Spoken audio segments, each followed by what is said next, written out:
ഞങ്ങൾ ഒരു കോർട്ടസി കോളായിരുന്നു. പൊതുവായ കാര്യങ്ങളൊക്കെ ഇന്ന് അദ്ദേഹം ഇവിടെ ഉണ്ടെന്ന് അറിഞ്ഞുകൊണ്ട് ഞാൻ വന്നതാണ്. ഇലക്ഷൻ കഴിഞ്ഞ് കുറച്ച് കാര്യങ്ങളൊക്കെ സംസാരിക്കാനുള്ള സംഘടനാപരമായ കാര്യങ്ങൾ അതൊക്കെ സംസാരിക്കാനായിട്ട് വന്നതാണ്. നിരീക്ഷകരുമായിട്ട് സംസാരിച്ചു. അവരുമായിട്ട് പൊതുവായ കാര്യങ്ങളൊക്കെ ഇവിടെ ഡിസ്കസ് ചെയ്തു. വളരെ നല്ലൊരു ചർച്ചയായിരുന്നു നിരീക്ഷകരുമായിട്ടുണ്ടായിരുന്നത്. നല്ല വിജയത്തിന് പ്രത്യേകമായ അഭിനന്ദനം ഇങ്ങോട്ട് നൽകി. പിറവത്ത് പ്രത്യേകിച്ച് നല്ലൊരു വിജയമാണല്ലോ ഉണ്ടായത്. അതിൻ്റെ ഒരു അഭിനന്ദനം അവരും നൽകി. പൊതുവായ രാഷ്ട്രീയ കാര്യങ്ങളൊക്കെ ചർച്ച ചെയ്യുകയും ചെയ്തു. ലീഗ് വൈകിട്ട് വ്യക്തമാക്കിയത് എംഎൽഎമാരുടെ എണ്ണം മാത്രമല്ല ജനവികാരം കൂടി കണക്കിലെടുത്ത് തീരുമാനം വേണം എന്ന ഒരു അഭിപ്രായം. അപ്പോൾ അതിനകത്ത് മറ്റു പാർട്ടികൾ അടുത്ത പാർട്ടി വേറെ പറഞ്ഞിട്ടുണ്ട്. എന്താണ് താങ്കളുടെ? അല്ല, തീർച്ചയായിട്ടും ഒരു യുണാനിമസായ തീരുമാനം എടുക്കുമല്ലോ. ഒരു യുണാനിമസായ തീരുമാനം ഉണ്ടാവും. ആ തീരുമാനം ഹൈക്കമാൻഡ് എടുക്കുന്ന തീരുമാനം മുന്നണിയും ഘടകകക്ഷികളും എല്ലാവരും അംഗീകരിക്കും. ആ രീതിയിലല്ലേ മുമ്പോട്ട് പോകാൻ കഴിയത്തുള്ളൂ.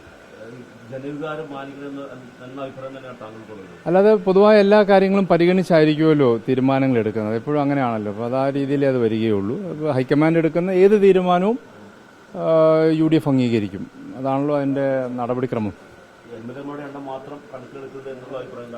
അല്ല, ഞാൻ പറഞ്ഞല്ലോ, അതിൻ്റെ അത് എല്ലാ കാര്യങ്ങളും പരിഗണിച്ചായിരിക്കുമല്ലോ ഒരു തീരുമാനം എടുക്കുന്നത്. അപ്പോൾ അവർക്ക് പാർട്ടി നേതാവിനെ കോൺഗ്രസ് പാർട്ടിക്ക് തീരുമാനിക്കാനുള്ള കപ്പാസിറ്റി ഉണ്ട്. അവരത് തീരുമാനിക്കും. ഹൈക്കമാൻഡാണ് സാറിന് പ്രഖ്യാപിക്കുന്നത്. ഹൈക്കമാൻഡ് പ്രഖ്യാപിക്കുന്ന ആ തീരുമാനത്തെ എല്ലാ കാലഘട്ടത്തിലും UDF അംഗീകരിക്കുക എന്നുള്ള ഒരു കീഴ്വഴക്കമാണ് എപ്പോഴും ഉള്ളത്. അത് ഇത്തവണ ഉണ്ടാവും.